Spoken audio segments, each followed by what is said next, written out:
할렐루야.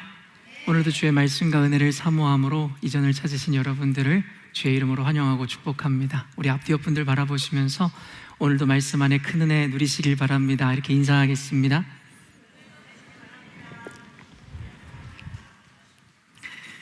우리 아이들이 오늘 졸업도 하고 기도도 하고 말씀도 읽고 또 특송을 하나님께 올려드리는데 마음이 얼마나 감격스러운지 모르겠습니다. 잘하고 못하고의 문제가 아니라 이들의 존재만으로도 참 축복되었다라는 생각이 참 드는 오늘인데요. 특별히 또 오늘 제 아들이 졸업을 해서 앞에서 성경 봉독을 하는데 또 제 마음이 얼마나 또 뿌듯하고 자랑스러웠겠습니까?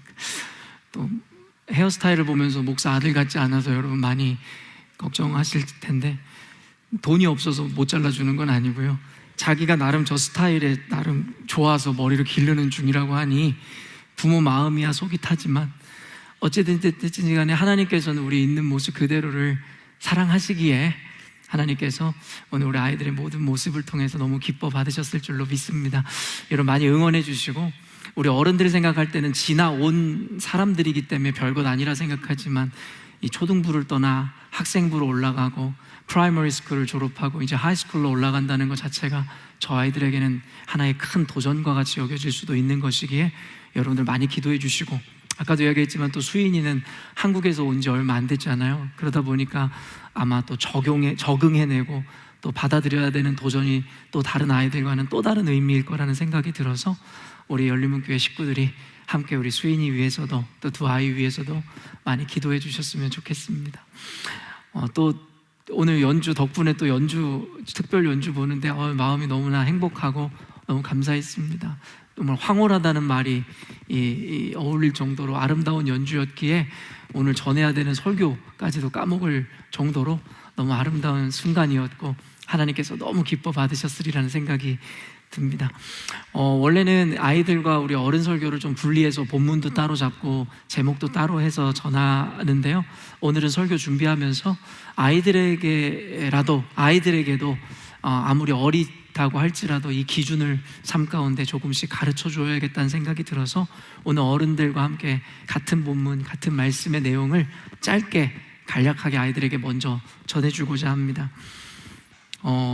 우리 친구들은 이 신앙이 좋다, 예수를 잘 믿는다라고 스스로 생각해요. 어때요? 스스로 나는 신앙이 좋다, 나는 예수님을 잘 믿는다, 그렇게 생각하는 사람 한번 손 들어보시겠어요? 자신 있게 들어보세요. 아무도 안 들어요? 너무 겸손해서 그런 거예요? 아니면 우리 교회 교육이 잘못된 거예요? 지금 조앤이만 유일하게 들으려다가 뭔가 어색해가지고. 신앙이 뭔지를 모른대요? 그래요. 신앙은 이 faith예요. faith. 믿음 생활을 잘하는지에 대해서 묻는 질문인데요, 저는 우리 친구들이 모두 자기들은 신앙 좋다고 얘기할까봐 그걸 예비해가지고 준비했는데 여러분들 모두 겸손함을 갖춘 아이들이어가지고 어떻게 해야 될지 모르겠는데요, 아마 교회를 다니는 대부분의 사람들이 자신들은 예수를 잘 믿고 자기들 정도면 신앙이 좋다라고 생각하는 이들이 참 많은 것 같습니다. 그런데 보통 이들이 인식하는 신앙이 좋다, 내가 예수를 잘 믿는다의 기준 자체가 내가 그냥 교회를 빼먹지 않고 잘 다니는 사람이고, 그리고 나는 하나님을 믿는 사람이라고 시인하고 이야기하는 사람이기 때문에 나는 신앙이 좋다, 그리고 예수님을 잘 믿는다라고 이야기하는 사람들이 참 많은 것 같습니다. 그러나 분명하게 이야기하지만 내가 교회를 매주 다닌다는 것, 그리고 내가 입으로 예수를 믿는다고 이야기하는 것이 결코 우리의 신앙이 좋고 내가 예수를 잘 믿는다라는 것을 증명하는 기준이 될 수 없음에 대해서 여러분에게 분명히 이야기해주고 싶었습니다. 그러면 무엇으로 내가 신앙이 좋고 예수님을 잘 믿는다라고 증명할 수 있는 기준이 된다라고 이야기할 수 있을까요?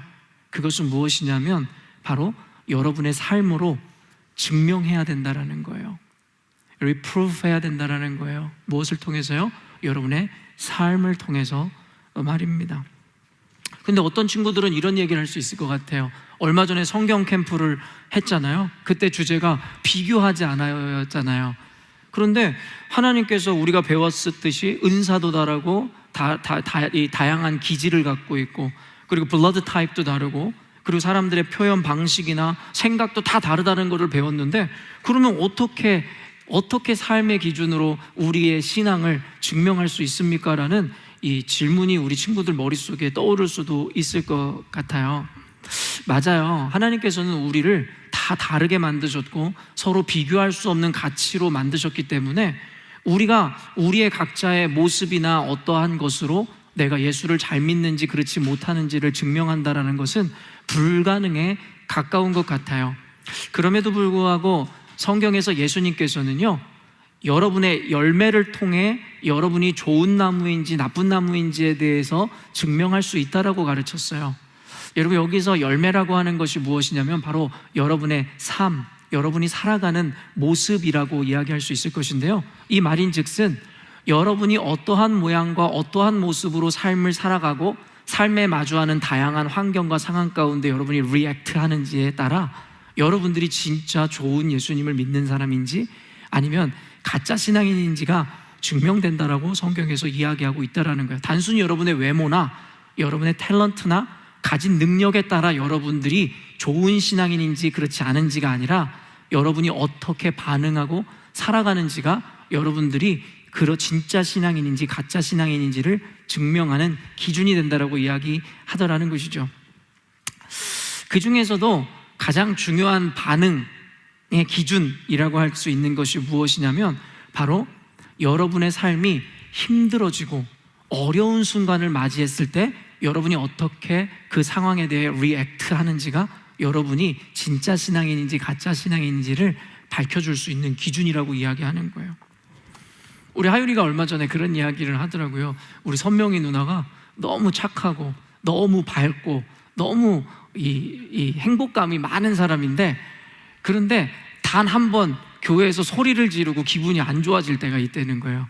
그래서 그때가 언젠가 했더니 선명이가 배고플 때, 지금 마침 그 당사자가 여기 없어가지고 다행인데, 선명이가 배고플 때는 소리를 지르고 갑자기 천사가 조금 다른 모양으로 바뀐다라고 이야기를 하더라고요. 여러분, 우리는요 보통 잘 되고 좋은 일이 있을 때는 나의 진정한 모습이 어떠한지를 우리는 잘 몰라요. 그리고 사람들한테도 잘 보여주지 않아요. 그 이유는 뭐 창피해서든지 여러 가지 인정받고 싶은 다른 이유든 어떤 이유 때문에서든지요. 그런데요, 말 그대로 내 삶에 위기가 다가오거나 어려움에 봉착했을 때 우리는 말 그대로 우리의 속마음이 있는 그대로가 드러나기 쉬운 존재들이라는 것이죠. 만약에 배가 고픈다든지 아니면 학교 성적이 떨어져가지고 부모님한테 혼이 난다든지 아니면 친구 관계가 깨어진다든지 그런 문제가 발생하면 갑자기 천사와 같았던 나의 모습이 조금씩 바뀌어가는 나를 발견하게 되죠. 모든 것이 잘 될 때는 부모와의 관계도 좋은데 학교 성적이 떨어진다든지 친구 관계가 무너진다든지 내 생각대로 되지 않았을 때는 엄마한테도 함부로 이야기하기 시작하고 내 부모한테도 결국에는 대들기 시작하는 모습을 보여주기 시작하더라는 것입니다. 여러분, 그래서 위기의 순간에 우리가 진짜 신앙인인지 그리고 내가 진짜 좋은 사람인지가 증명이 된다라는 이야기들을 많은 사람들이 했었죠. 여러분, 초대교회의 역사, 교회가 처음 생겼을 때에도 마찬가지였어요. 모두가 예수 믿으면 복을 얻을 수 있고 예수 믿으면 잘 된다고 하니까 구원을 얻는다니까 모든 사람들이 교회에 오기 시작했어요. 그런데 어떤 시점인가부터 이 교회에 대한 이 persecution, 박해가 일어나기 시작했어요. 그랬더니 여러분 어떻게 됐을까요? 사람들이 뿔뿔이 흩어지기 시작했어요. 그러면서 이 로마가 그 교회를, 이 이스라엘을 다스릴 때에 황제를 숭배하라 그랬어요. worship.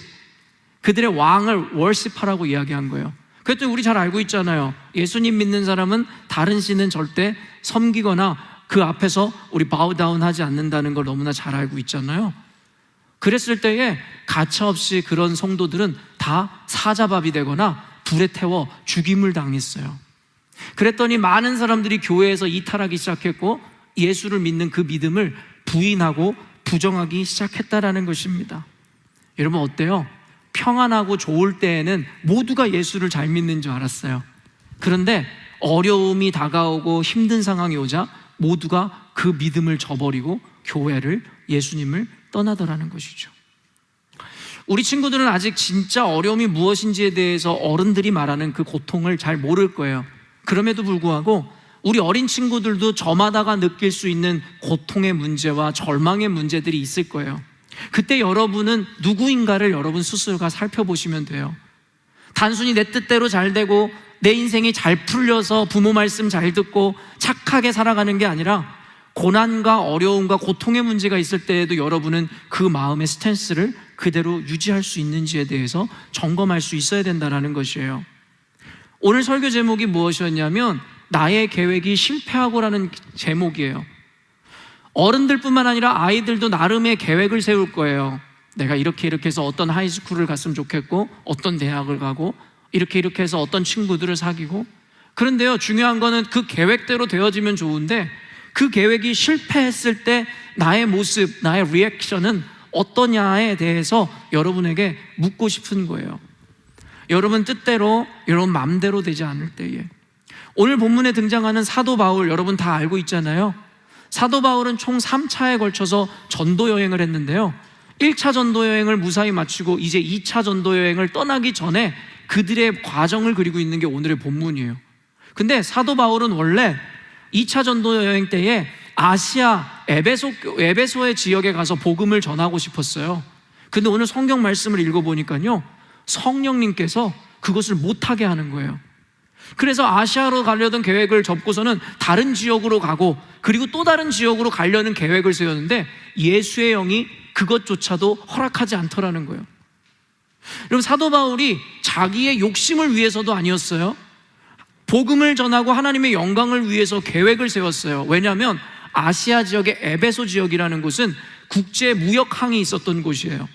아시아 중에서도 가장 무역이 활발하게 이루어지던 때였어요. 우리가 로마의 길을 통해 복음을 전했다고 이야기했던 것처럼 여러분, 그 에베소 지역에 있었던 그 무역 항구들을 통해서 효율적으로 복음을 전할 수 있을 것이다라고 사도 바울은 아마 생각했을 거예요. 그런데 여러분, 어땠어요? 하나님께서 그 길을 다 막으시더라는 거예요.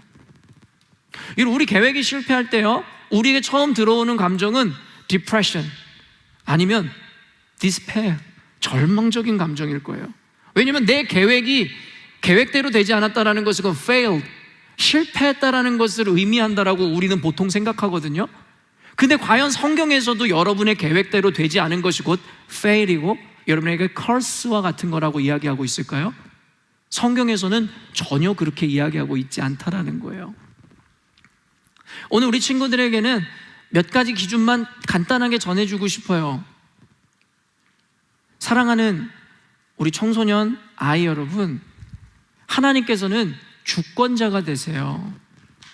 Sovereignty of God이라고 아시죠? 하나님의 주권, Providence, 하나님의 섭리.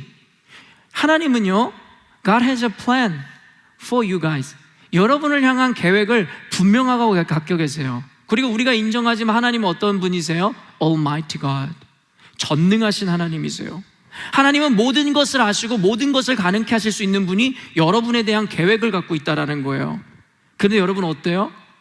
여러분이 스스로 세운 계획이 실패했을 때 여러분이 좌절하고 실망한다면 어쩌면 하나님께서는 여러분들에게 이미 완전한 계획을 이뤄가는 과정 가운데 여러분의 실패도 이미 including 하고 있을 수 있다는 거예요.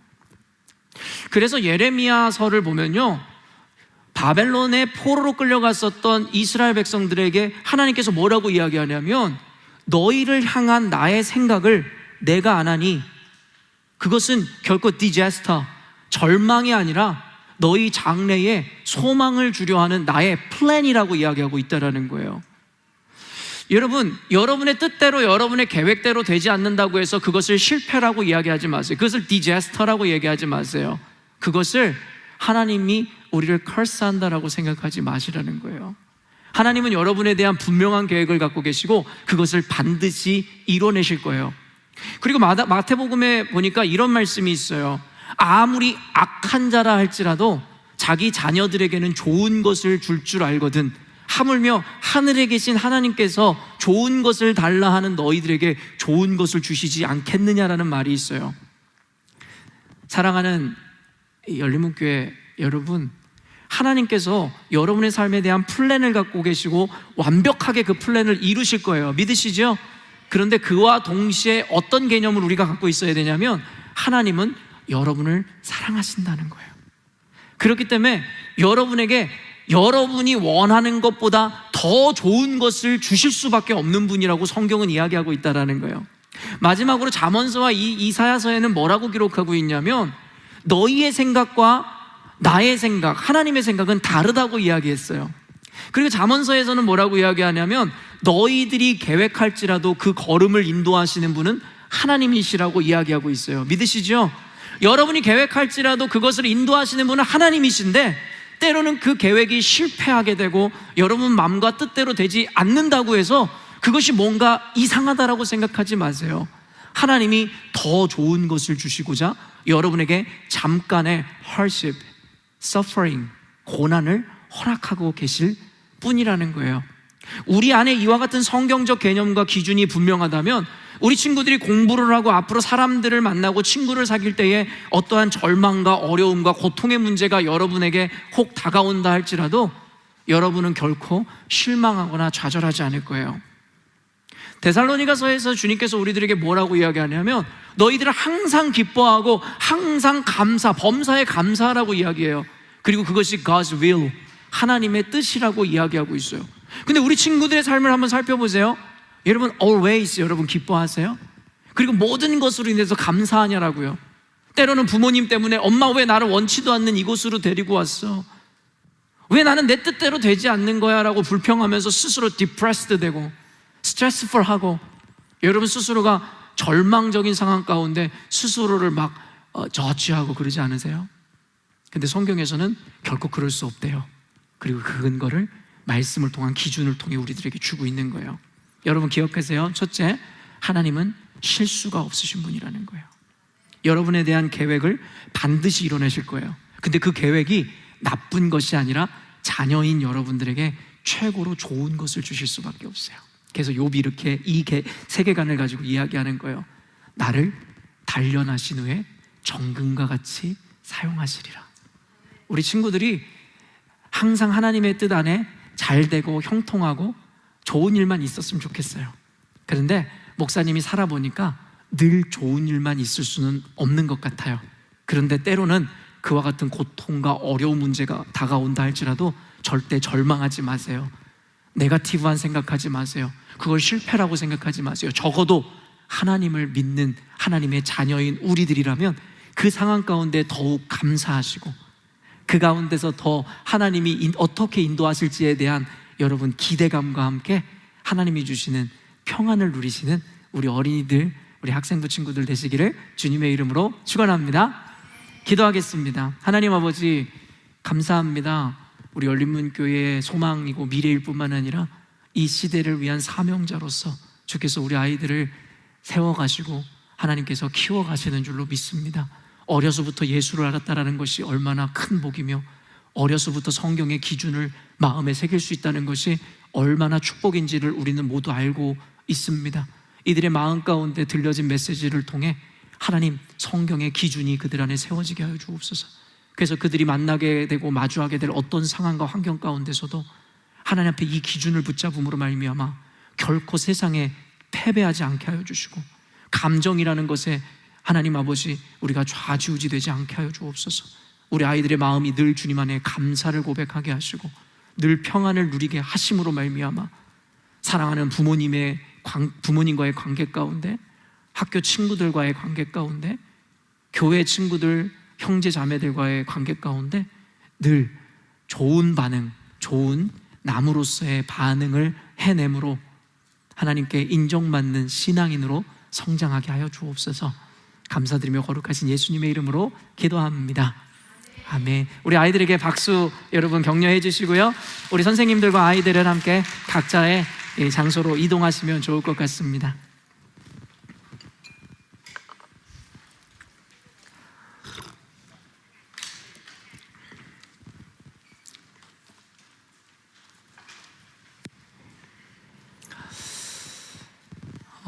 오늘은 본문 말씀을 통해서 나의 계획이 실패하고 라는 제목으로 우리 이 어른들과도 함께 이 말씀 동일하게 함께 나누고 싶습니다.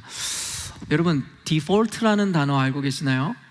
디폴트라는 단어 요즘에 참 많이 들려지고 있는 단어인데요, 이 디폴트라는 단어는 크게 두 가지 의미에서 사용되어지는 단어입니다.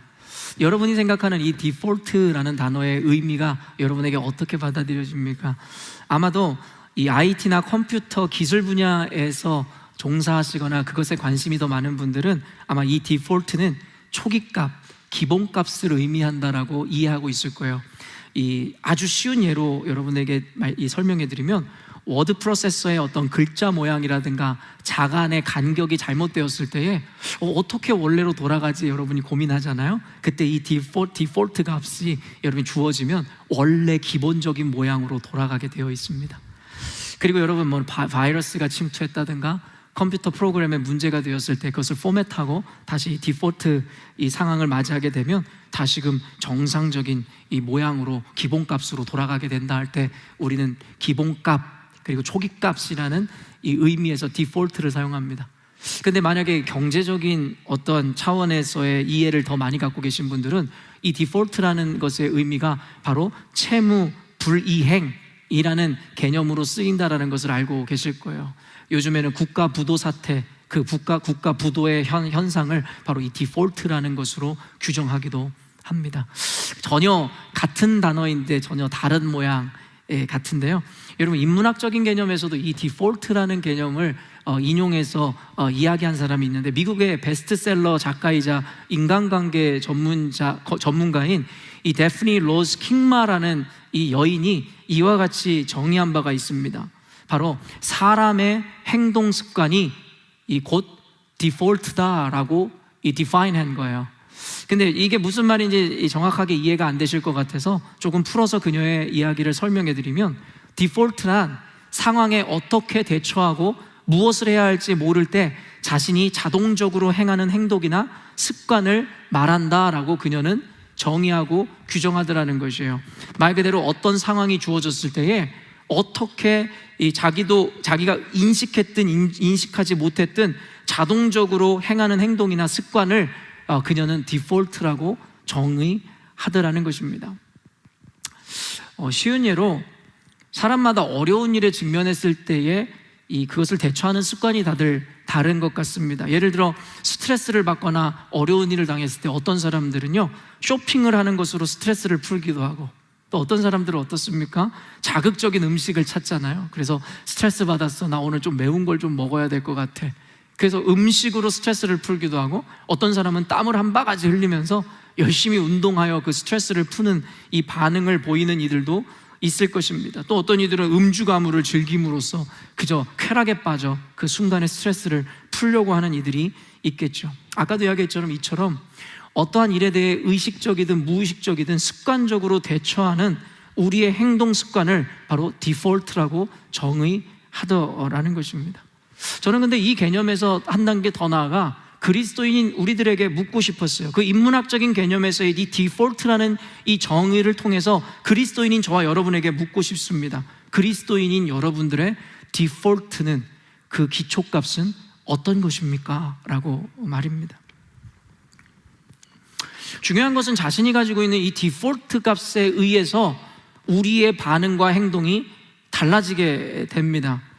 따라서 우리는 올바른 이 디폴트를 우리에게 설정하는 것이 중요한데요, 그리스도인들이 이 디폴트 값을 온전하게 정립하고 그리고 세워나가기 위해서 필요한 것이 바로 저는 성경적 세계관을 갖고 그로 말미암아 기준을 갖는 것이다라고 여러분들에게 늘 이야기하고 있는 것입니다. 바로 이 세계관을 통해서 우리는 그리스도인들의 디폴트를 결정하기 때문입니다.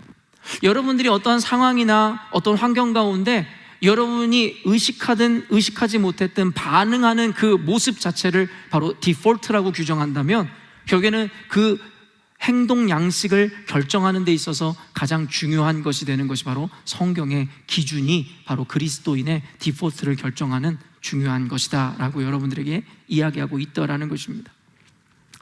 컴퓨터 관련의 개념에서 이야기했듯이 컴퓨터에 문제가 생기거나 오류가 생겼을 때 우리는 컴퓨터의 디폴트를 작동시킵니다. 그래서 기본값으로 만들어 내죠. 즉 우리의 디폴트가 작동되고 나타나는 것도 마찬가지로 우리가 어려움에 처하거나 위기에 처했을 때에 우리의 디폴트가 나타나기 시작한다는 것입니다. 여러분, 사람은 저마다의 처세술이라는 것을 갖고 있어요. 경험을 통해서 처세술이 무엇입니까? 사람을 만나거나 어떤 환경에 대처하는 기술을 의미하는 것이 처세술입니다. 그러다 보니 인간관계를 하거나 삶에서 살아갈 때에 자신을 가리고 살아가는 것이 우리들의 모습은 아닌가라는 생각을 하게 됩니다. 여러분, 투명하십니까? 이 처세술이라는 것은 하나의 우리 삶의 습관이 되어 자신의 약점이라든가 연약함을 가리고 사람들에게 인정과 존경을 받기 위해서 거짓으로 포장하는 모습들을 보여주는 이들이 너무나도 많이 나타나더라는 것이죠. 여러분, 교회 생활에서도 마찬가지입니다. 수십 년의 신앙생활을 함께 해왔어요. 근데 그에 대해서 아는 거라곤 그의 이름과 직업과 어디에 사는가 정도에 대한 정보만을 알 뿐이죠.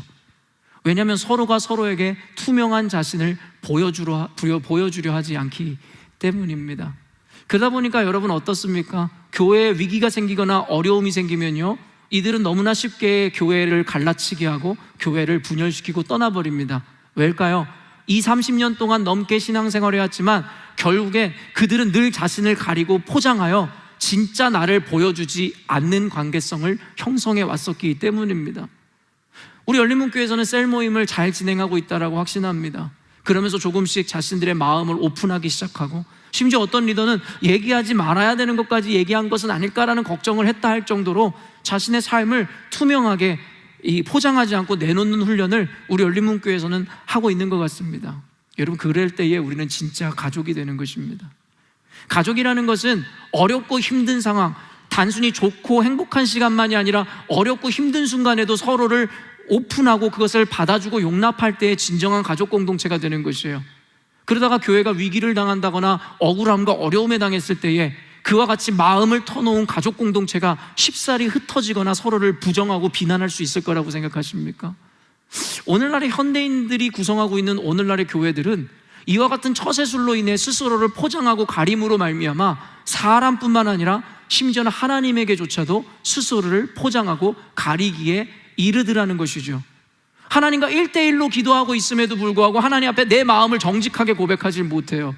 이미 모든 것을 알고 계신 하나님 앞에 스스로가 뭔가 자신의 욕망을 위해 기도하고 싶으면서도 아닌 마냥, 하나님의 영광을 위해 그것을 구하는 마냥 스스로가 포장하더라는 것이죠.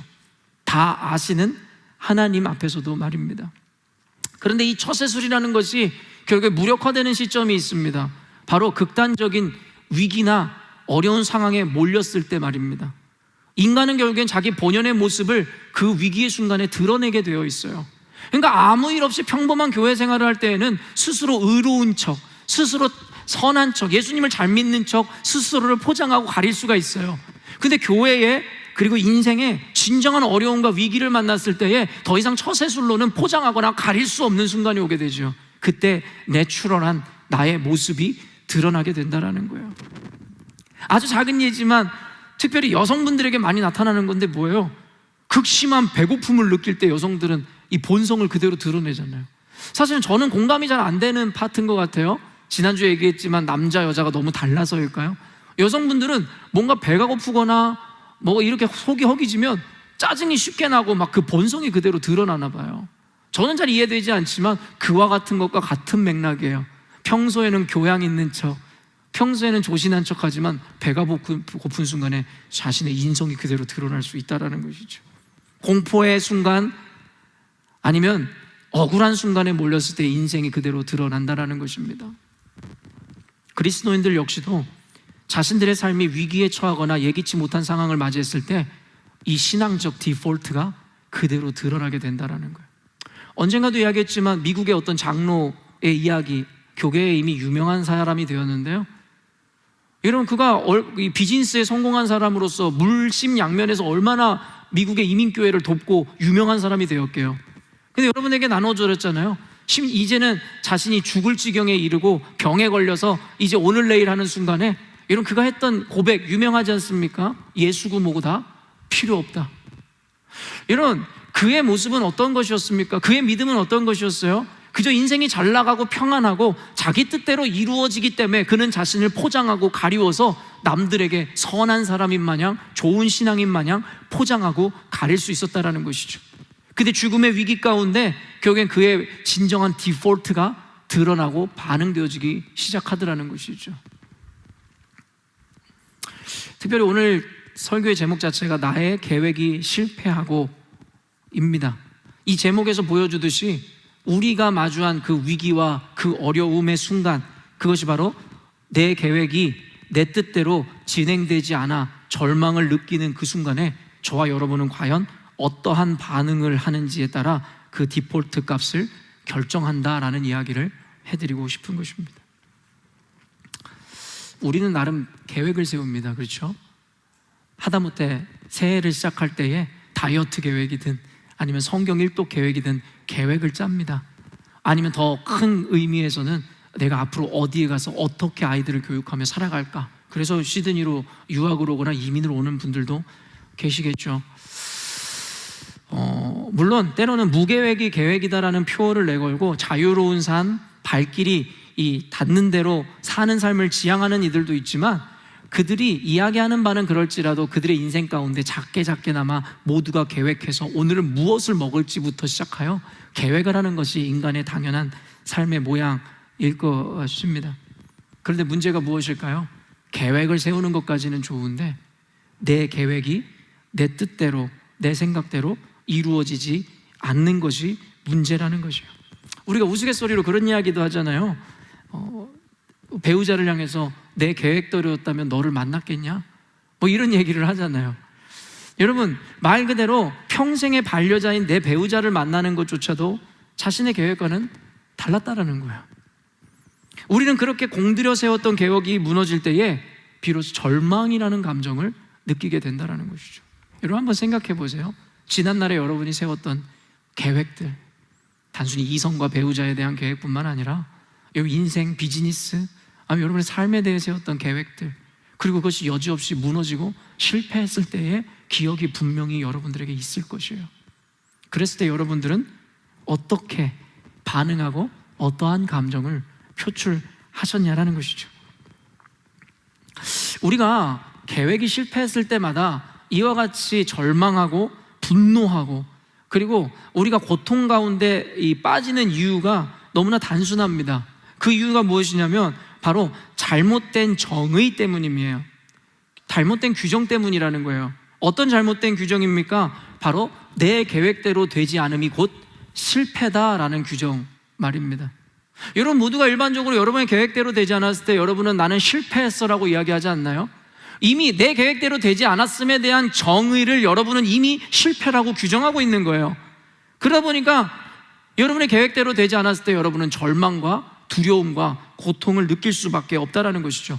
근데 과연 그리스도인인 우리마저도 세상 사람들이 느끼는 바와 같이 우리의 계획이 실패한 것이, 우리 계획대로 되지 않은 것이 곧 진정한 의미에서 실패라고 받아들여야 하냐라는 것이죠. 아까도 간략하게 아이들에게 설명해 주었지만 오늘 본문의 배경은 사도 바울이 1차 전도 여행을 마치고 이제 신라와 함께 제2차 전도 여행을 떠나려고 하는 그 과정을 그리고 있어요. 1차 전도 여행은 누구와 떠났었죠? 네? 1차 전도 여행은 여러분 잘 알고 있는 바나바와 떠났잖아요. 그리고 여러분 마가와 함께 1차 전도 여행을 다녀왔었죠. 그러다 여러분 마가와의 어떤 문제나 이슈로 인해서 이 바울과 바나바가 서로 다툼을 하게 되고, 그래서 2차 전도 여행 때는 그 환상의 콤비였던 바나바와 바울이 결별하게 되잖아요. 그러면서 2차 전도 여행 때부터 함께 동행하게 된 사람이 누구예요? 바로 신라입니다. 그래서 신라와 함께 2차 전도 여행을 떠나려고 하는 그때에 원래 바울의 계획은 무엇이었냐면 루스드라에서 디모데를 제자로 삼은 후에 에베소로 직행하고 싶었어요. 아까도 얘기했지만 에베소는 바로 아시아 지역에 있는 지역입니다. 그래서 그의 계획은 아시아로 떠나고 싶었던 거예요. 아까도 이야기한 바와 같이 에베소는 당시에 최대 무역 항구였으며 모든 물건이 그 항구를 통해 유럽으로나 세계 각지로 아시아의 물건이 통용되고 흩어졌던 그 사실을 분명히 알았을 거예요. 그래서 나름대로 사도 바울은 계획을 짰던 거예요. 이 길을 통하면 많은 사람을 만날 수도 있고 효율적으로 복음을 전할 수도 있을 것이다 라는 생각 말입니다. 그런데 어때요? 성령께서는 그 길을 막으셨다라는 거예요. 그래서 막으신 것까지 좋아요. 그래서 사도 바울은 할 수 없이 북쪽에 있는 비두니아 쪽으로 가려고 했어요. 그런데요, 그것조차도 예수의 영이 허락하지 않으셨다라는 것입니다. 사랑하는 성도 여러분, 사도행전을 우리는 성령행전이라고 이야기합니다. 여러분, 성령 충만한 사람은 어떤 사람이 성령 충만한 사람이라고 여러분은 생각하십니까? 자신이 갖고 있는 성령의 은사를 잘 사용하는 사람, 아니면 자신이 철저한 계획을 세워서 그 계획을 실천하고 그 계획을 이뤄내는 사람, 그런 사람을 우리가 성령 충만한 사람이라고 이야기할 수 있을까요? 적어도 성경에서는요, 그렇지 않다라고 이야기하고 있습니다. 성령의 사람이라는 것은 자신을 깨끗이 비워 그저 비어있는 그릇이 되게 함으로 성령이 채우시는 대로, 성령이 인도하시는 대로 언제든 자신의 계획을 수정하고 순종할 수 있는 사람을 성령의 충만을 입은 사람이라고 이야기합니다. 사도 바울이 그래서 뭐라고 고백합니까? 자신의 지식, 자신의 경험, 자신이 갖고 있던 모든 능력을 배설물과 같이 여겼다라고 이야기합니다. 왜였습니까? 바로 예수를 믿는 그 믿음이, 예수를 따라가는 그 삶이 가장 고상하고 가장 가치로운 것이라는 것을 알았기 때문입니다. 가말리엘 문화에서 최고의 학문을 배웠던 사도 바울의 지식이 헛된 것이고 가치롭지 않은 것이기 때문에 이와 같은 고백을 했을까요? 아니었다라는 거예요. 아무리 가치로운 것이고 아무리 의미 있는 것이라고 할지라도 하나님께서 막으시면, 하나님께서 허용하지 않으시면 그것에 대해서 거절할 수 있는 사람, 그것을 내어놓을 수 있는 사람, 그 사람을 성령 충만한 사람이고 성령의 이끌림을 받는 사람이라고 성경은 우리들에게 이야기하고 있다라는 것입니다. 결국에는 그 이유에 대해서 오늘 본문은 그대로 이야기하는데요, 하나님께서는 사도 바울을 아시아가 아닌 마게도니아 지방으로, 즉 유럽으로 그를 먼저 보내시고자 했었던 계획을 갖고 계셨다라는 거예요. 여러분, 이따가 오후에 이 기독교적 세계관에서 아마 이 역사들을 살펴보면서 왜 하나님께서 이와 같이 일하셨는지에 대해서 여러분은 밝히 보게 될 것입니다. 그의 계획은 아시아 지역 에베소로 가서 복음을 전하면 더 좋을 것이라고 생각했지만 하나님의 계획은 달랐어요. 그때 당시에 유럽이 훨씬 더 복음에 대해서 갈망하고 있고 그들에게 복음이 더욱더 필요했었던 순간이었음을 주님께서는 알고 계셨기 때문입니다. 여러분, 그래서 결국에 사도 바울은요, 3차 전도 여행 때에 에베소에 머물면서 3년 동안 복음을 가르치고 전하게 됩니다. 결국엔 그 계획도 이루어지게 된다라는 것이죠. 그래서 하나님에게 중요했었던 것은 바로 그 3년이라는 기간의 타이밍입니다. 그래서 하나님께서는 사도 바울을 에베소보다 먼저 마게도니아 지방으로 보냄으로 말미암아 어떤 교회들을 세우셨는지 알고 계시나요? 마게도니아의 여러분, 이 도시들 중에 우리가 잘 알고 있는 빌립보와 아덴과 데살로니가가 있습니다. 그래서 에베소에 가기 이전에 그는 마게도니아 지역으로 가서 빌립보 교회와 데살로니가 교회, 그리고 아덴, 그리고 고린도 교회와 같이 유럽의 중심지의 복음을 전파하기에 이르더라는 것이죠. 우리는 역사를 통해, 그리고 기록을 통해 나중에야 이 사실을 알지만 여러분, 하나님은 이미 알고 계셨다라는 거예요. 여러분, 우리 인간이 벗어내야 던져야 되는 우리의 이 고정관념과 한계가 무엇인지 아세요? 바로 내가 가장 현명하다라는 착각 말입니다. 자신의 경험과 자신이 배운 지식을 바탕으로 자신들이 계획하는 것이 가장 현명하고 옳다라는 착각을 하는 것이 우리들의 모습입니다. 저의 모습이기도 합니다. 그래서 우리는 알죠. 내가 가장 현명하고 지혜로운 것이 아니라 하나님께서 가장 현명하고 지혜로우실 수밖에 없다라는 것. 우리가 보는 것은 에베소가 그저 무역 항구로서 여러분 국제적인 상업도시라는 것 정도만 알고 있지만 하나님께서는 여러분 역사를 꿰뚫어 보시는 분이십니다. 하나님은 정확하게 모든 것을 알고 계세요. 조금 현명하다라고 하는 것이 이제는 어떤 주식이, 어떤 사업이 흥할 것인지에 대해서 내다보며 스스로를 지식인이고 그리고 스스로를 지혜롭다 여기지만 하나님께서는 이미 우리가 보지 못하는 것까지도 알고 계시더라는 것이죠. 그렇기 때문에 여러분, 우리는 선택해야 합니다. 내 생각과 내 계획이 가장 옳은 것인지, 아니면 모든 것을 꿰뚫어 보시고 아시는 하나님의 방향을 따라 사는 것이 옳은 것인지에 대해 먼저 우리는 규정할 수 있어야 된다는 것이죠. 잠언서 16장 9절 말씀입니다. 함께 읽겠습니다. 사람이 마음으로 자기의 길을 계획할지라도 그의 걸음을 인도하시는 이는 여호와시니라. 여러분, 성경에 나와 있는 이 개념들이 모두 성경의 세계관이고 그것이 곧 기준이 되어야 되는 것이에요. 여러분이 오늘 내 계획이 실패했을 때라도 선한 열매, 옳은 열매를 맺을 수 있는 것은 이와 같은 기준들이 여러분 안에 세워질 때입니다. 사람이 마음으로 자기의 길을 계획할지라도, 아까도 얘기했지만 우리 모두 계획을 하고 살아갑니다. 그럼에도 불구하고 그의 걸음을 인도하시는 이는 여호와시니라. 믿으십니까? 이사야서 55장 8절에서 9절 말씀입니다. 이는 내 생각이 너희의 생각과 다르며 내 길은 너희의 길과 다름이니라. 여호와의 말씀이니라. 이는 하늘이 땅보다 높음같이 내 길은 너희의 길보다 높으며 내 생각은 너희의 생각보다 높음이니라. 너무나 상식적인 비유를 통해서 우리에게 가르치고 있죠. 하늘과 땅의 차이. 여러분, 이 간극은 여러분 얼마나 먼다라는 것을 우리 너무나 잘 알고 있죠. 근데 하나님과 우리 인간의 간극이 고작 하늘과 땅 차이라고 생각하십니까? 그거보다도 비교할 수 없을 정도의 간극을 갖고 있다는 것을 우리는 인정할 수밖에 없죠. 그런데 우리는 어찌 스스로의 한계에 갇혀서 내 계획이 가장 선한 것이고 옳은 것이냐라는 착각을 할 수 있냐라는 거예요. 여러분, 기독교 역사를 보면요, 하나의 큰 사이클이 반복되어진다는 것을 여러분 알고 있을 거예요.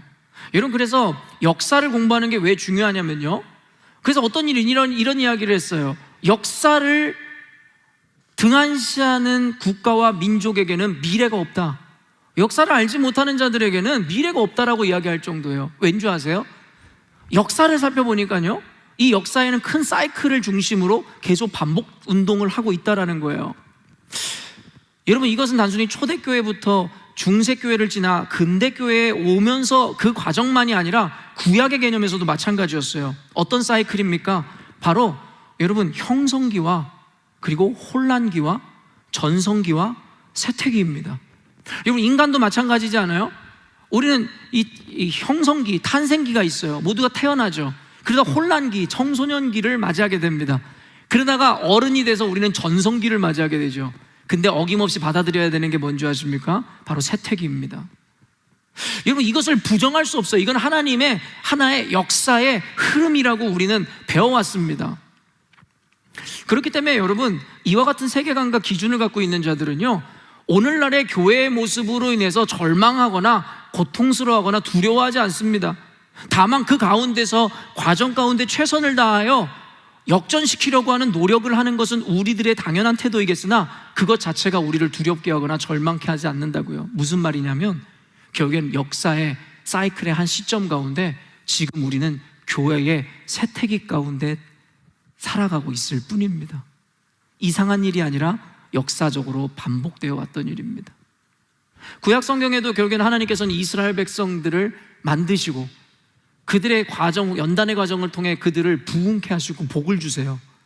어김없이 그 복으로 말미암아 어때요? 교만에 빠지게 되고 죄를 범합니다. 그랬을 때 어김없이 하나님의 심판이 임하고 그 심판으로 인해서 고통받던 이들이 다시 한번 깨달아 주님 앞에 회개하고, 그럼 하나님의 사랑과 긍휼로 인해서 그들을 다시금 복 주시기 시작하고, 그들이 다시금 성장 부흥하면 또 교만에 빠지고. 여러분, 이게 초대교회사나 이 기독교 역사를 보면 계속 반복됩니다. 수도원도 마찬가지고 캐톨릭 교회도 마찬가지고 근대사로 넘어와서 아니 한국사 교회사만 봐도요, 그 하나님께서는 이 사이클을 우리 짧은 130년의 기독교 역사 가운데 그대로 돌려주시죠.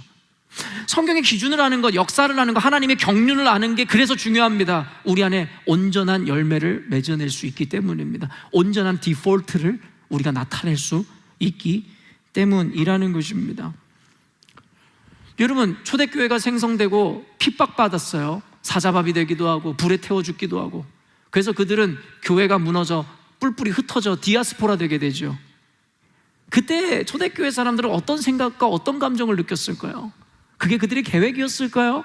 그들의 계획은 이런 것이 아니었어요. 교회가 더욱더 흥왕하고 더욱더 발전해서 부흥해서 더 멋진 성전을 짓는 것이 그들의 계획이었을 것입니다. 그러나 그들의 계획과 하나님의 계획은 달랐어요.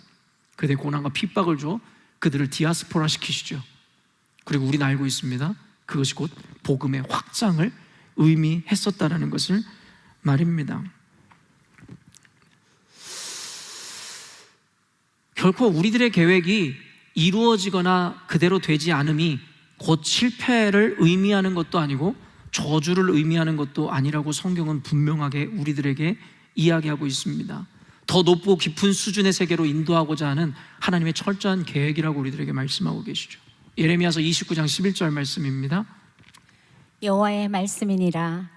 너희를 향한 나의 생각을 내가 아나니 평안이요 재앙이 아니니라. 너희에게 미래와 희망을 주는 것이니라. 아까 설명했죠. 바벨론의 포로로 끌려가고 있는 그들에게, 절망적인 고통적인 상황 가운데 있는 그들에게 너희를 향한 나의 생각을 내가 안다라는 거예요. 내가 플랜을 갖고 있다라는 거예요. 이 순간이 결코 너희들에게 재앙이 아니라는 거예요. 이스라엘 백성들은 뭐라고 생각했을까? 하나님 지금 우리를 조롱하는 것입니까? 장난하십니까? 우리 부모 형제가 지금 칼에 도륙당하고 사륙당하고, 그리고 우리는 지금 포로로 살고 있는데 이게 재앙이 아니라니요. 1차원적인 사고를 하고 있었던 그들은 도무지 받아들일 수 없는 말씀이었을 거란 말이에요. 근데 조금 더 지적여진 오늘날을 살아가는 우리들은 이 말의 의미 정도는 이해할 수 있을 겁니다. 재앙이 아니라 결국엔 기독교를 흥하게 하고 복음을 만천하에 전하고자 하는 하나님의 계획이었음을 말입니다. 도리어 너희들의 장래와 미래에 희망을 주고자 하는 것이다라는 거예요. 근데 문제가 무엇이냐면 그들보다는 조금 지적여져서 1차원적인 생각에 머물지 않고 고통도 하나님의 축복이 될 수 있다는 개념을 알고 있지만 그것이 우리들에게 디폴트가 되지 않는다라는 거예요. 기본값이 되지 않는다라는 것이죠. 그게 문제라는 것입니다. 도리어 이스라엘 백성보다 오늘날의 기독교인들이 더 패역했다라고 생각하는 이유입니다. 그들에게는 무지가 있었습니다. 1차원적으로밖에 보지 못하는 형의 사각적인 세계관 자체를 갖고 있지 못했던 수준이 떨어지는 지적 세계를 갖고 있었던 이들이에요. 근데 우리는 배울 만큼 배웠잖아요. 역사를 통해서, 서적을 통해서, 여러 가지 전문가들을 통해서 말입니다. 그런데 아는 것이 곧 우리들의 믿음이 되었습니까? 아는 것이 곧 우리들의 디폴트가 되었냐라는 거예요. 그렇지 않다라는 것이죠. 마태복음 7장 11절 말씀입니다. 함께 읽어보겠습니다. 너희가 악한 자라도 좋은 것으로 자식에게 줄 줄 알거든 하물며 하늘에 계신 너희 아버지께서 구하는 자에게 좋은 것으로 주시지 않겠느냐. 물론 여기서 의미하는 좋은 것이 성령님이었다라는 것을 우리는 누가복음의 병행성구를 통해서 배웠잖아요. 그런데요, 다만 예수님께서 말씀하신 논리를 통해 말씀을 적용하자면 여러분 무엇입니까? 하나님께서는 자녀들에게 좋은 것을 주실 수밖에 없다라는 거예요. 육신의 부모도 악한 자녀에게라도 좋은 것을 줄 줄 알거든 하물며 하늘에 계신 너희 아버지께서 구하는 자에게 좋은 것을 주시지 않겠냐라는 거예요. 여러분, 우리가 하나님의 사랑을 제외하고 이 세상에서 가장 숭고하고 아름다운 사랑을 누구의 사랑이라고 이야기해요? 어머니의 사랑이라고 이야기해요. 여러분, 제가 언젠가도 여러분에게 인용해서 전해드렸듯이 공공의 적이라는 그 영화에 등장하는 그 어머니의 모습이 그렇다라는 거예요. 좀 극단적인 표현이긴 하지만 결국에는 부모의 재산을 노리고 그 어머니와 아버지를 무참하게 칼로 찔러 죽이는 장면이 나와요. 그런데요, 그 칼에 의해서 자신의 손톱이 부러져 잘려서 바닥에 떨어졌어요. 근데 그 어머니가 어떤 행동을 보여줍니까? 죽어가는 동안에도 그 자식이 혹시 경찰에게 단서를 흘려 가게 되지는 않을까 해서 그 손톱을 주워 먹습니다. 아까도 얘기했지만 극단적인 상황이고 영화예요. 그러나 이게 우리의 부모의 사랑이고 어미의 사랑이라는 것을 통해서 우리 모두가 그 어머니의 사랑에 대한 감사를 느낄 수밖에 없는 것이죠. 성경에서 이렇게 이야기하는 거예요. 너희들의 육신의 어미도 그렇게 너희들을 사랑할 줄 알거든 하물며 하늘에 계신 아버지께서 너희들을 그처럼 사랑하지 않을 거라고 생각하냐라는 것이죠. 이게 바로 우리들의 착각입니다. 이렇게 해서 오늘날의 그리스도인들을 보면서 제가 늘 가르치는 세계관이 무엇이냐면 스스로를 너무 정죄하지 말라는 거예요. 그리고 두려움으로 신앙생활 좀 제발 하지 말라는 거예요. 로마서에서 뭐라고 이야기합니까? 우리가 죄인 되었을 때에 우리를 하나님께서 사랑하심으로 말미암아 독생자 예수 그리스도를 보내셨다라는 거예요. 우리가 의로워서가 아니라 예수 그리스도를 십자가에 못 박아 죽일 수밖에 없는 죄인이고 악인이라는 걸 알면서도 예수를 보내셨다라는 거예요. 근데 오늘날의 신앙인들이 단순히 작은 죄에 여러분 경계하고 그것을 깨끗하게 정결하게 살아가려고 하는 그들의 도덕적인 마음을 잘못됐다 이야기하는 거 아니에요. 무엇이냐면 그들이 바르게 예배하고 정결하게 살아가려고 하는 그 마음의 동기가 잘못됐다라는 거예요. 뭐예요? 두려움이 근거가 되더라는 것이죠. 하나님이 나를 내치시거나 버리실까 봐에 대한 두려움. 기성세대 교인들에게 너무 많이 잔재되어 있거든요. 성경은 전혀 그와 같은 두려움을 이야기하고 있지 않아요. 우리가 하나님 앞에 예배하고 헌신하고 죄를 멀리하는 것은 우리를 구원하신 하나님을 사랑함으로 말미암은 플러스 긍정적인 반응에서의 의미인 것이고 열매여야지 하나님이 나를 내치시고 버리실까 봐에 대한 두려움이 아니라고요. 우리 자녀들이 우리와 함께 집에서 살아가는데 학교에서 성적을 잘 못 받아오거나 엄마 아빠 말을 듣지 않으면 아빠가 언제든지 나를 쫓아낸다라는 그와 같은 불안감을 갖고 있다면 아이들이 정상적인 정서로 자라날 수 있을까요? 오늘날의 기독교인들이 정상적인 정서를 갖지 못함이 여러분 이로 인함이라고 저는 생각합니다. 지옥에 대한 두려움, 하나님이 나를 버리실까 봐에 대한 두려움, 하나님이 내가 죄를 지면 나를 호적에서 파버릴까 봐에 대한 두려움, 그런 건 없습니다. 성경적인 세계관이 그래서 중요한 것입니다. 그렇기 때문에 사랑하는 성도 여러분, 하나님의 말씀의 논리를 통해서 우리가 깨달아야 되는, 이 기준을 통해 깨달아야 되는 것은 무엇이냐면 내 계획이 성공할까 실패할까에 대한 두려움이나 주저함이나 그로 인한 고민이 아니라 우리가 점검해야 되는 건 단순합니다. 내가 하나님의 자녀인가? 그렇지 않은가? 입니다. 그리고 여러분이 하나님의 자녀라면 여러분들에겐 지금까지 이야기했었던 이 모든 성경의 기준과 개념들이 적용되어 여러분은 실패 없는 인생이 되는 것이고 어떠한 실패 가운데서도 우리는 절망하지 않는다라는 것이에요. 오늘 여러분에게 가르쳐드렸던 이 기준들, 성경의 세계관들 다시 한번 정리해 드릴까요? 인간은 계획하는 존재이다. 그러나 그것을 인도하시는 분은 하나님이시다. 믿으시지요? 그리고 하나님의 계획은 우리의 계획보다 더 높고 더 이상적이며 더 온전하고 선한 것이다. 믿으십니까? 그렇기 때문에 여러분, 우리의 생각이 어그러지고 잘못된 것으로 인해서 두려워하거나 실패거나 저주라고 생각하지 마세요. 하나님은 여러분들에게 더 높은 이상과 계획을 가지고 여러분의 생각을, 삶을 인도하실 뿐이니까요. 다만 그 안에 기반돼야 되는 게 무엇이에요? 여러분의 실패는 곧 재앙이 아니라 하나님이 사랑하는 자녀들에게 주시고자 하는 최고의 축복을 주는 그 과정일 뿐이다. 그리고 결국에는 성도의 견인이라는 그 의미가 우리에게 이야기하듯이 하나님이 사랑하는 자녀는 분명하게 붙들어 인도하심, 그 자리에 갖다 놓으신다라는 것을 우리는 인식할 수 있어야 된다라는 것입니다. 그렇기 때문에 우리가 두려워할 것은 실패가 아니라 과연 내가 하나님의 자녀인지에 대한 그 믿음에 대한 고백, 선언을 분명히 하실 수 있어야 된다라는 것입니다.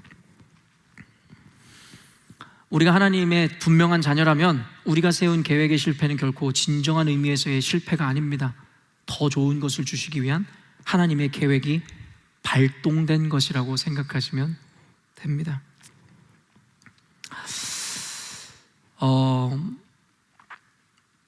우리 교인들 중에서도 자신의 계획대로 되지 않아서 굉장히 낙심하고 힘들어하실 분들이 계시는 줄로 알고 있어요. 그 가운데 오늘 말씀이 좀 위로가 되었으면 좋겠고요. 혹시 여러분의 실패로 인해서 이 감정에 상한 마음과 아픈 마음이 있는 분들은 잘 생각해 보세요. 그리고 그것에 집중하는 것이 아니라 바로 우리가 그 순간에 믿음의 원리에 집중해야 된다는 것 잊지 않으셨으면 좋겠습니다. 바로 우리가 가지고 있는 성경의 세계관을 통해서 말입니다. 오늘 본문에 나왔던 바울은요, 계획이 번번이 실패했어요. 그렇죠? 자신이 세웠던 계획이 다 부정당했다고요. 6절 7절 한번 읽어보도록 하겠습니다. 성령이 아시아에서 말씀을 전하지 못하게 하시거늘 그들이 부르기아와 갈라디아 땅으로 다녀가 무시아 앞에 이르러 비두니아로 가고자 애쓰되 예수의 영이 허락하지 아니하는지라. 여러분, 사도 바울이 자신의 계획이 번번이 거절당할 때에 속상했을 수도 있었을 것 같고 원망할 수도 있었을 것 같고 상한 마음이 있었을 수도 있었을 것 같아요. 그러나 오늘 성경에서는 그의 절망이나 감정을 나타내고 있지 않아요. 왜일까요? 사도 바울이 조금도 서운하지 않아서요? 조금도 힘들어하지 않았기 때문에요? 저는 그렇게 생각하진 않아요. 사도 바울도 인간인지라 분명히 서운하고 억울하고 여러 가지 마음들과 감정이 교차했을 거예요. 근데 성경에 그의 감정선을 언급하지 않고 있음은 무엇을 의미하냐면 그는 그가 느끼는 감정에 매몰되거나 잠식되지 않았다라는 거예요. 구약 성경을 보면 다윗의 감정이라든가 인물들의 감정선을 그대로 드러내는 때가 있어요. 왠지 아십니까? 그들은 그 감정에 이미 매몰되었었기 때문인 것입니다. 근데 오늘 사도 바울의 감정에 오늘 성경은 집중하고 있지 않아요. 분명히 다양한 감정들이 있었을 것임에도 불구하고요. 왜냐하면 바울은 자신의 서운함이나 부정적인 마음에 매몰되지 않았을 것이기 때문입니다. 그런데 사도 바울은 번번이 이런 계획들이 실패하는데, 특별히 자신의 비즈니스를 위해 했던 것도 아니고 하나님 앞에 복음 전파를 위해서 세웠던 계획인데 하나님에 의해 실패하고 거절됐을 때 어떤 감정을 느꼈을까요? 근데 왜 그는 낙심하지도 않고 마음 상해하지도 않았을까요? 두 가지만 이야기합니다. 첫째, 자신의 욕심이 아니었기 때문에 실망할 필요도 없었다는 것이죠.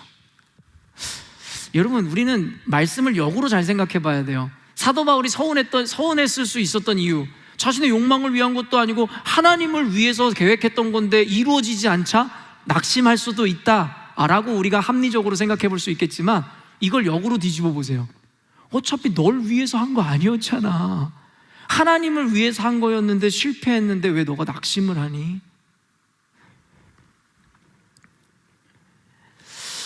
자기가 돈을 벌거나 비즈니스나 명예를 드높이기 위해서 한 계획이 아니었어요. 복음 전파를 위한 계획이었을 뿐이라는 것이죠. 근데 여기서 또 한 가지 우리가 캐치해야 되는 오류가 무엇이냐면, 내 생각에 좋은 일, 선한 일, 완벽한 것이 하나님이 기뻐하시는 일이고 좋은 것이다 라고 착각하는 그 생각을 접어야 됩니다.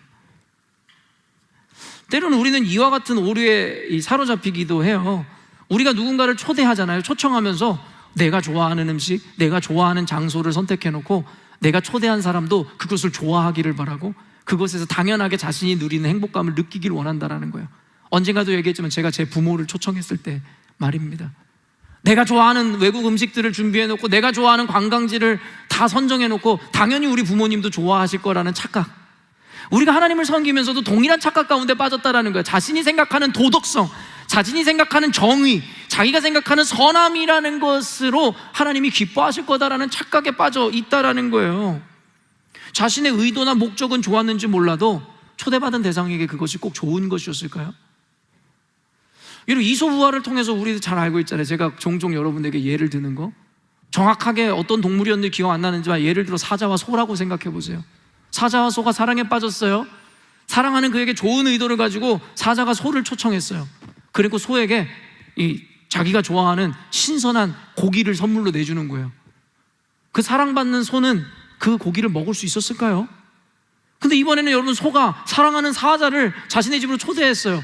그리고 자기가 가장 좋아하는 건초더미를, 신선한 건초더미를 사자 앞에 내놓는 거죠. 사자가 먹을 수 있었을까요? 자신의 의도와 생각이 바르다고 해서 그것이 상대방에게 꼭 좋은 것일까요?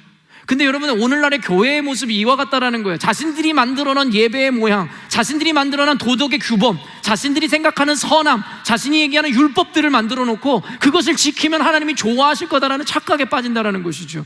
근데 성경에서는 도리어 뭐라 그러는 줄 아세요? 나는 도리어 그런 것을 원하지도 않는다라는 것이죠. 내가 너희들에게는 제사를 원하는 것이 아니라 순종을 원한다라고 얘기했어요. 내가 너희들에게 원하는 것은 율법이 아니라 율법의 정신이라고 이야기하고 계시죠. 근데 알면 뭐합니까? 아까도 얘기했지만 알아도 스스로의 한계에 갇히고 스스로의 오름에 갇히고 스스로의 정의에 갇혀서 끊임없이 판단하고 정죄하고 너무나도 미련하고 한심한 존재라는 거죠. 왜요? 성경적 기준이 없기 때문입니다. 그저 여기저기 좋은 것 다 가져다가 만들어낸 괴물과 같은 신앙생활을 우리가 하고 있을 수 있다는 것이죠. 사도 바울이 멋지게 작전을 짜놨습니다. 좋은 계획을 가지고 에베소로 떠나면 좋은 줄 알았어요. 그래놓고 여러분, 하나님 당연히 좋아하셔야죠. 하나님 에베소로 가야 되는데 지금 뭐 하시는 것입니까? 이와 같이 항명을 하고 그리고 항변을 하는 것이 우리들의 모습은 아니냐라는 것입니다. 그렇기 때문에 우리가 하나님이 기뻐하시는 것이 이루어지는 것이 우리들의 행복이다라는 이 기초 개념이 서 있다면 우리의 계획이 실패할지라도 하나님 당신의 계획이 발동된 것이기 때문에 우리는 기뻐할 수밖에 없는 존재입니다. 우리 존재의 이유는요, 여러분, 비즈니스가 잘 되는 것도 아니고 성공하는 것도 돈을 많이 버는 것도 행복한 가정을 이루는 것도 우리의 존재의 목적이 아닙니다. 우리 존재의 목적은 무엇이에요? 하나님의 기쁨이 되는 것입니다. 하나님의 영광을 돌려드리는 것입니다. 아까도 주권자이신 하나님을 기억할 때에 우리의 계획이 실패했다면 하나님 당신의 계획이 발동된 것인데 기뻐하지 않을 수 있습니까? 왜 내 계획이 성공을 해야 하나님이 기뻐하신다라고 착각하십니까? 저는요, 비교적으로 담대하게 목회를 한다라고 생각합니다. 눈치 보지 않거든요. 어떤 기득권층이나 어떤 가진 자들에 대해서도 굴복하지 않습니다. 어떤 사람들이 이런 얘기하면 목사님 자기 혼자 또 의로운 척 잘난 척 한다라고 이야기하는 분이 계실지 모르겠어요. 비아냥거리는 분들. 아니요, 여러분 당연하고 상식적인 거 아닙니까? 사람의 눈치를 보는 게 아니라 하나님의 기쁨이 되고자, 사람의 즐거움을 채우는 것이 아니라 하나님의 기쁨을 채우는 것이 원래 당연한 상식 아닙니까? 근데 이 당연한 상식이 우리의 상식이 아니니까 저같이 이야기하는 사람이 안 입곱게 보이고, 여러분 저에 대해서 비아냥거릴 수밖에요. 지 혼자 신앙이냐? 지 혼자 잘났어? 아니죠. 우리 모두가 신앙인이죠. 근데 모두가 이와 같은 상식적인 개념을 탑재하고 있지 않을 뿐이죠. 하나님의 기쁨이 된다면 우리들의 실패는 도리어 우리의 자랑이 되어야 한다는 것이요. 마지막으로 두 번째, 하나님의 뜻을 발견하시면 됩니다. 9절에서 10절 말씀입니다. 함께 읽을게요. 밤에 환상이 바울에게 보이니 마게도냐 사람 하나가 서서 그에게 청하여 이르되 마게도냐로 건너와서 우리를 도우라 하거늘. 바울이 그 환상을 보았을 때 우리가 곧 마게도냐로 떠나기를 힘쓰니 이는 하나님이 저 사람들에게 복음을 전하라고 우리를 부르신 줄로 인정함이어라. 여러분, 저는 여기서 확 눈에 끌었었던 표현이 뭐냐면 우리를 부르신 줄로 인정함이라. 여러분, 인정했다라는 거예요. 자신의 실패로 인해서 하나님이랑 악유하는 것이 아니라 하나님 앞에 굴복하고 그 뜻에 인정했다라는 거예요. 근데 사도 바울에게는 오늘 환상을 통해서 하나님께서 그것을 인정하게 하시지만, 저는요, 우리는 수많은 상황과 환경 가운데 하나님의 뜻과 그 의미를 발견할 수 있어야 되는 존재여야 된다라는 것입니다. 여러분, 제가 우리 열린문교회 성도들이랑 아직까지도 대화하면서 좀 안타까운 것이 무엇이냐면, 쉐어를 할 때 한 주 동안 하나님의 뜻, 하나님의 섭리, 하나님께서 당신의 삶 가운데 어떠한 은혜를 허락하셨는지에 대해서 나누라고 하면 대부분의 사람들이 이렇게 초반에 이야기해요. 별거 없었어요. 똑같았어요. 그냥 똑같이 사이클 돌아가는 삶을 살았어요. 이런, 과연 그것이 사실입니까? 그리스도인들이 모든 삶 가운데, 상황 가운데, 관계 가운데 묻어있는 하나님의 뜻과 그 의미를 발견하려고 하지도 않고 발견하지도 않는 그 삶, 그것 실화입니까? 어떻게 그렇게 살아갈 수가 있습니까? 하나님께서는 모든 상황과 환경을 통해 우리들에게 말씀하고 계시거늘 우리들은 보려 하지도 않고 그것을 인정하려고 하지도 않더라는 것이죠. 제가 오늘 이 설교의 제목을 설정했던 이유도 어떤 찬양이 갑자기 떠올랐기 때문인데, 예수 이름 높이세라는 찬양이에요. 그 찬양의 2절 가사가 이렇습니다. 나의 계획이 실패하고 나의 소망이 끊어질 때 삶의 주관자 되신 그분 앞에 나의 무릎을 꿇어 경배하네. 나의 삶을 그분께 맡길 때 비로소 나의 마음 평안해. 구원의 반석 되신 예수의 이름을 소리 높여 찬송하네. 여러분, 이 작사자가 짧은 그 가사말에 모든 그 표현들을 담을 수 없었지만, 나의 계획이 실패하고 소망이 끊어졌는데 어떻게 예수 이름 앞에 엎드려 절하고 그의 이름을 찬송할 수 있단 말입니까? 그에게는 그 실패와 소망이 끊어진 상황 가운데서도 하나님의 뜻을 발견했고 인정할 수 있는 믿음이 있었기 때문이라는 것입니다. 여러분이 실패했을 때 그 감정에 포커스를 맞추는 것이 아니라 그 가운데 어떠한 하나님의 뜻이 있는지에 대해서 우리가 관심을 가졌노라면 우리가 그것을 실패라고 규정했겠냐라는 것이에요. 제가 좋아하는 윤동주 시인의 시 중에 그런 이야기가 있잖아요. 내가 너희의 이름을 불러주기 전에는 너는 하나의 움직임에 지나지 않았다. 그저 어떻게 보면 잡초이고 이름 없는 꽃에 지나지 않았다. 근데 내가 너의 이름을 불러줄 때 너는 나에게로 다가와서 꽃이 되었다. 여러분, 그리스도인들은요, 어떤 존재에 대한 믿음이 아니라 여러분 뭐예요? 의미를 발견하는 자들이어야 된다는 거예요. 그것의 의미를 발견하는 순간 그것이 여러분에게 능력이 되는 거예요. 십자가 아무것도 아닙니다. 고린도전서 1장 8절에서 이야기하듯이 십자가는 아무것도 아니라고요. 어떤 이에게는 십자가는 미련한 것이 될 수도 있고, 어떤 이에게는 생명을 바쳐 수호하고 지켜야 되는 하나님의 능력이 될 수도 있더라고요. 어떤 자들이요? 그것에서 의미를 발견하는 자들이 말입니다. 그냥 십자가만 세워놓고 거기다 절하면, 예배하면, 교회에만 나오면 그런 사람들이 곧 신앙인이고 하나님 앞에서의 의미를 발견하는 자들이라고 생각하세요? 아닙니다. 여러분, 모든 것에 의미를 발견하시고 가치를 부여하세요. 그리고 그것을 인정하세요. 그럴 때 여러분들이 어떠한 실패 가운데서도 절망하거나 좌절하지 않습니다. 오늘부터 여러분의 그 디폴트 값을 한번 새롭게 설정해 보는 것은 어떨까요? 오늘 성경의 세계관, 그 강의에 여러분 꼭 오세요.